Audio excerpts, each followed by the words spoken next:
વાત કરીએ જામનગરની તો જામનગરમાં 3 સંતાનોના આક્ષેપની સાથે ભાજપના ઉમેદવાર ઘેરાયા। મહિલા ઉમેદવારને લઈને ભાજપ અને કોંગ્રેસ સામને સામને। ભાજપના ઉમેદવારને 3 સંતાનો હોવાનો કોંગ્રેસનો દાવો। શીતલબેન વાઘેલાને 3 સંતાન હોવાનો કોંગ્રેસે દાવો કર્યો। ભાજપે 2 સંતાનોના બર્થ સર્ટિફિકેટ રજૂ કર્યા। કોંગ્રેસે ત્રીજા સંતાનનો દાવો કરી મમતા કાર્ડ રજૂ કર્યું।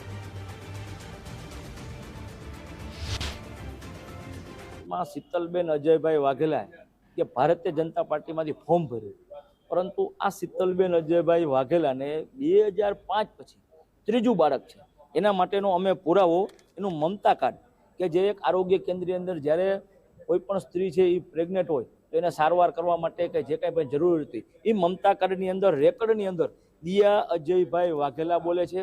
અને એ મમતા કાર્ડ છે અમે નામદાર અમે ચૂંટણી અધિકારીને રજૂ કર્યું છે કે ભાઈ આને 3 બાળક છે અને ભારત સરકારના 2005ના નિયમ મુજબ ત્રીજું બાળક હોય એટલે એનું ફોર્મ રદ કરવું પડે। અમે ચૂંટણી અધિકારીને તમામ આધાર પુરાવા સાથે આપેલ છે કે આનું આજ રોજ ઉમેદવારના ચકાસણીનો કાર્યક્રમ હોય। આ ઉમેદવારના ચકાસણીમાં 5 નંબર અને 7 નંબરના 2 ફોર્મમાં વિવાદ ઉભો થયેલો છે। ભારતીય જનતા પાર્ટી દ્વારા ઉમેદવારમાં 7 નંબર